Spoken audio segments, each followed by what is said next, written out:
Truk kontainer DD8376IZ terbalik setelah diduga bersenggolan dengan truk lainnya di Jalan Veteran Selatan, Makassar, Sulawesi Selatan. Truk ini juga terlihat menabrak sebuah pohon pembatas jalur yang mengakibatkan bak kontainer terbalik menutup ruas jalan. Akibatnya jalur kendaraan di Jalan Veteran Selatan macet hingga 2 km karena hanya bisa dilalui satu kendaraan roda 4. Petugas kepolisian dari Polantas Polsek Mamajang yang tiba di lokasi langsung melakukan evakuasi yang memakan waktu 2 jam.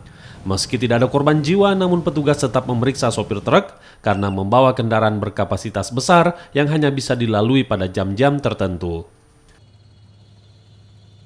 Kami selaku Kanit Lantas akan mengambil tindakan kontraflow.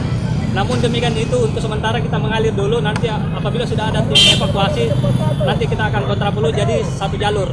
Karena mengingat di sore hari ini adalah jam pulang kantor, jadi kita upayakan dulu, normalkan dulu untuk detik ini. Dari peristiwa ini ada korban jiwa, Komandan?